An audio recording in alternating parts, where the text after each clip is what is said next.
Hi guys, Tangi here, Leadership and Mindset Specialist for real estate and property leaders. And I just wanted to share very quickly three things that real estate agents should never do when showing buyers through a new property.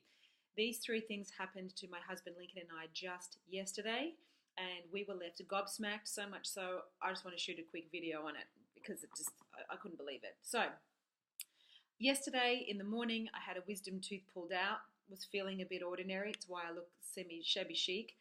And then we went and had a look at a property in the Mornington Peninsula, which is where we live. What this agent did do well was he answered the calls pretty swiftly.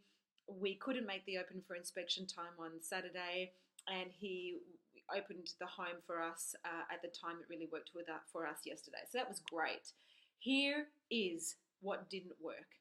Number one, he swore like a trooper in my very first conversation with him. Now, I've got nothing against swearing. As a coach, I can get very passionate and colourful in my language in a session, but I would never do it in the first, second, or third, engagement.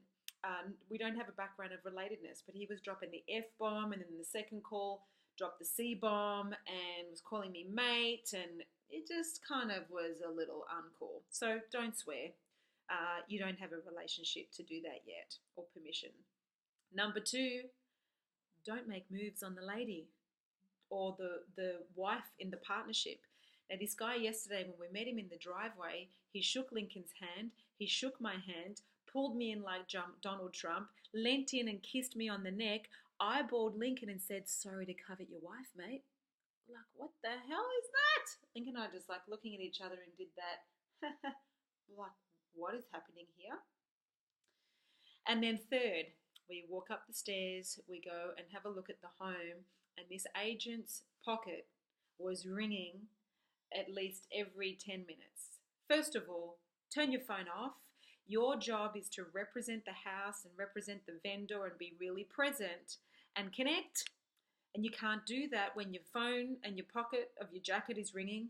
And listen, if you then forget to turn your phone off, don't swear at your phone and tell it to F off 6 times within half an hour of having your buyer there, because I can promise you, how you do one thing is how you do everything. And if you're like that in front of us, what do you like about us in front of others?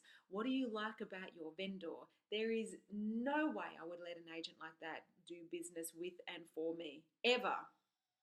And as a coach, it leaves me frustrated, because that kind of unprofessional behavior is the very reason why awesome, professional, ethical, wholehearted change agents who turn themselves inside out to negotiate the highest value for our biggest asset, that's why great agents get a bad rap. It's because unconscious agents are not great at building rapport.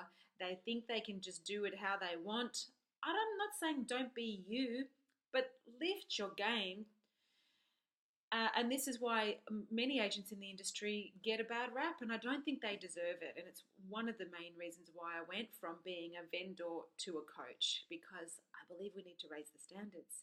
So don't swear on the phone or face-to-face in the first 3 conversations when you don't have a background of relatedness, and don't call them mate necessarily. I don't mind that, but the swearing, it just wasn't cool.